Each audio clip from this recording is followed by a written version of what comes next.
Howdy everyone, it's me once again, the one and only Killer Dan. So, alright, here we go again with another low budget Kung Fu feature. So, yes, quite clearly, this is going to be focusing on a blast from the past. Even though I don't think anybody would really hear about this, because it's really obscured. But it's okay though, it's my channel and I do whatever the hell I want. Whatever. Anyway, it's gonna be again, and again another Bruce Lee movie, even though it's not really Bruce Lee. Yeah, it's one of those things again here, folks. I've reviewed so many of these, as I said in my previous video. I just lost count. I don't know how many of these type of movies I reviewed by this point. Which is kind of weird because I know for a fact now that there's been more of these movies than the actual Bruce Lee movies. I don't know how to feel about that. Anyway, whatever. So, of course, as always, let's talk about the plot, shall we? So, here we go. Anyway, of course, it's going to be quite insane. I mean, why not? It's supposed to be like an action type movie anyway. So, we get to see that there's this ruthless warlord, and he definitely wants to build this martial arts type of thing that contains 18 martial art Amazons. Many attempt to enter but none leave. Like this kind of like building or whatever. And until there's this character seeking revenge for his father. So yes, so this is gonna be one of these things again of a revenge story. Yes, revenge stories pretty much that became common ground in this the kung fu genre. Yes, it became pretty typical by this point. Anyway, that's basically what is going on. A martial artist is seeking revenge for his father's death against this warlord and his 18 female bodyguards who want to go after him, I guess. So, that's pretty crazy, as you might guess.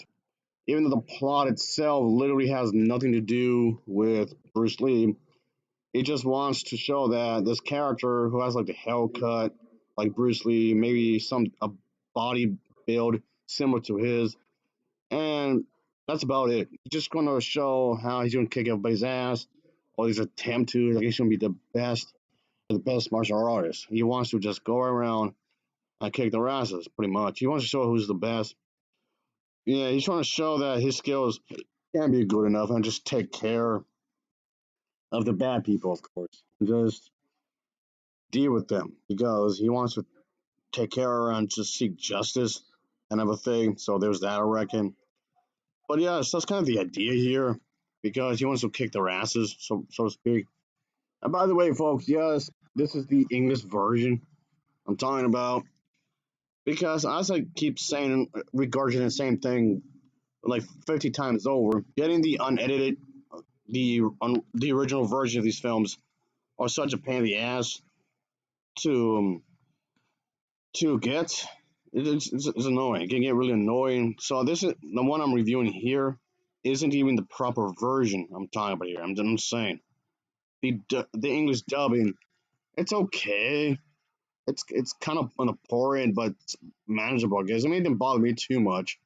But yes, the English dubbing needs some work. Is what I'm saying. It really does. But anyway, but I just thought I'd discuss this because I figured I'd just review more of these types of movies because I've covered some of these anyway.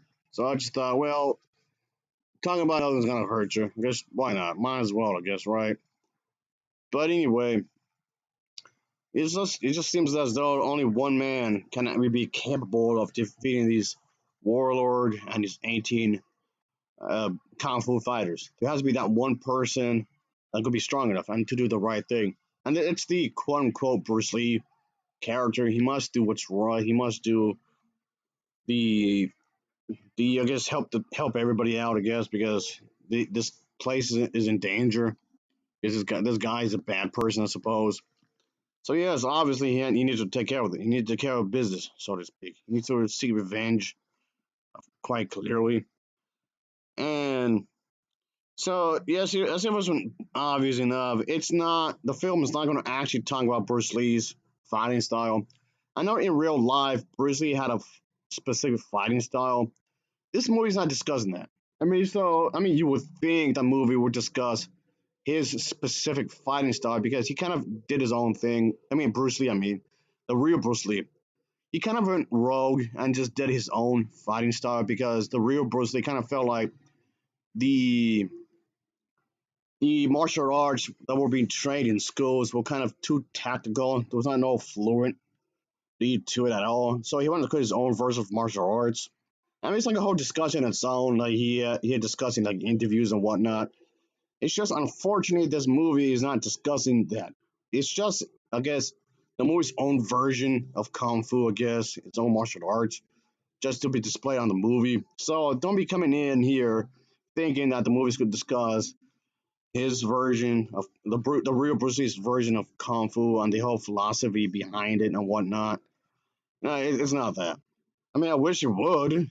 I mean, you would think it would be that, judging by the title of the movie, but unfortunately, it's not that. So yes, it does feel like false advertisement because of that. It's just very misleading, unfortunately. But whatever, guys. Just it is what it is, I suppose. I'm just gonna just review this as a made up story, as a fictionalized version of Bruce Lee, because that technically is what this is. It's just a made up story about Bruce Lee. There's nothing here in this actual factual, like at all, as if that wasn't obvious enough. Again, I'm just looking at this as a movie. Okay, that's it. It doesn't go beyond that. I'm just gonna review this as just merely entertainment. Okay, I'm just on that level. I'm just gonna talk about this as a merely entertainment and not more on that. So I'm just putting it out there. If you want to get it from my perspective, that's all really. Because for one, I want to talk about more of these type of kung fu movies where like hardly anyone would talk about them, like hardly at all. I know it's something that not a whole lot of people would speak about, not really, because it's like really obscured.